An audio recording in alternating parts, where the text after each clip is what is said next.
Hi friends, நம்ம இன்றைக்கி என்ன பார்க்க போகிறோன்னா சிக்கன் பொடி பிரட்டல் தான் பண்ண போகிறோம். இந்த சிக்கன் பொடி பிரட்டலை எப்படி பண்ணலான்னு பார்க்கலாம் வாங்க. சிக்கன் பொடி பிரட்டல் பண்ணுறதுக்கு அடுப்பில் கடாய் வச்சு 2 துண்டு பட்டை சேர்த்துக்கலாம், 3 ஏலக்காய் சேர்த்துக்கலாம், 5 கிராம்பு,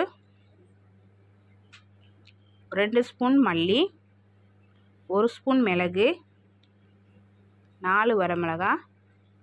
அடுப்பை மிதமான தீயில வச்சு கருகாமல் வாசம் வர வரைக்கும் நல்லா வறுத்துக்கலாம்.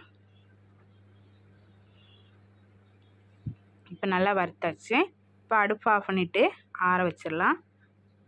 ஆற வச்ச மசாலாவை மிக்ஸி ஜாரில் போட்டு வச்சுருக்கிறேன்.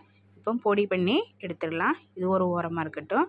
இப்போ ஒரு பவுலில் ஒரு 1/2 கிலோ அளவுக்கு சிக்கன் எடுத்து வச்சுருக்கிறேன்.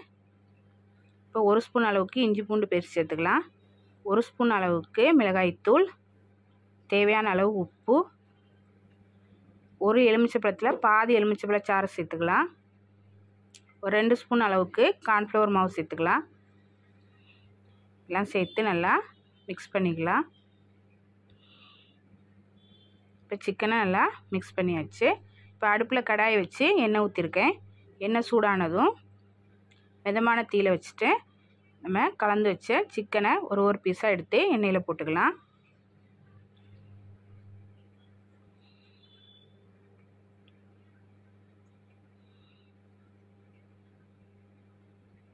அடுப்பை மிதமான தீயில வச்சு வேக வச்சிடலாம். அப்போ தான் 2 சைடுமே நல்லா வேகும். இப்போ ஒரு சைடு வெந்ததுக்கப்புறம் திருப்பி போட்டுக்கலாம்.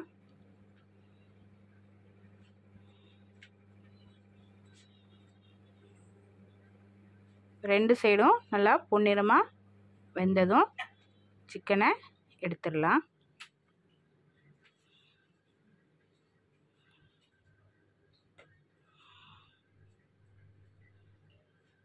எல்லா சிக்கனுமே இந்த மாதிரி பொரிச்சு எடுத்து ஒரு பிளேட்டில் வச்சுருக்கிறேன். இப்போ அதே கடாயில் நான் சிக்கன் பொரிச்ச எண்ணெய் தான் ஒரு 2 ஸ்பூன் சேர்த்துருக்குறேன். எண்ணெய் சூடானதும் ஒரு 100 கிராம் அளவுக்கு சின்ன வெங்காயத்தை 2 கட் பண்ணி சேர்த்துக்கலாம்.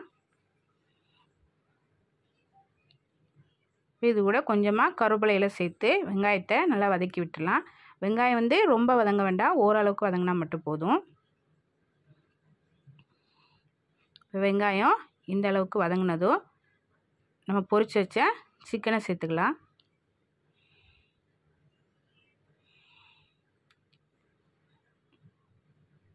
சிக்கனை சேர்த்து நல்லா கலந்து விட்டுடலாம்.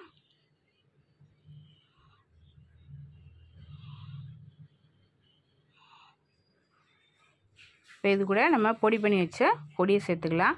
ஒரு 2 ஸ்பூன் அளவுக்கு முதல்ல சேர்த்துக்கலாம். பொடியை சேர்த்து நல்லா சிக்கனோட கலந்து விட்டுடலாம்.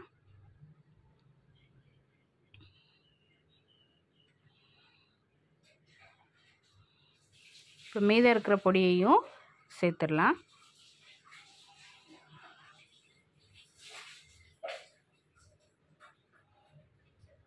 பொடியை சேர்த்து நல்லா கலந்து விட்டுடலாம்.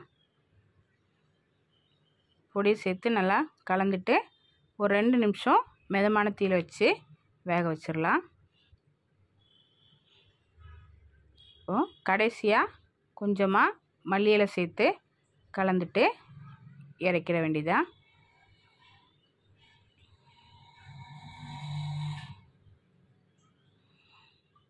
சுவையான சிக்கன் பொடி பிரட்டல் ரெடி ஆயிருச்சு. இதுபோல் நீங்களும் செஞ்சு பாருங்கள், சாப்பிட்றதுக்கு ரொம்ப நல்லாயிருக்கும். ட்ரை பண்ணி பாருங்கள். பிடிச்சிருந்தா நம்ம சேனலுக்கு லைக் பண்ணுங்கள், ஷேர் பண்ணுங்கள், கமெண்ட் பண்ணுங்கள், சப்ஸ்கிரைப் பண்ணுங்கள். கூடவே பெல் பட்டனை ப்ரெஸ் பண்ணுங்கள். தேங்க்யூ.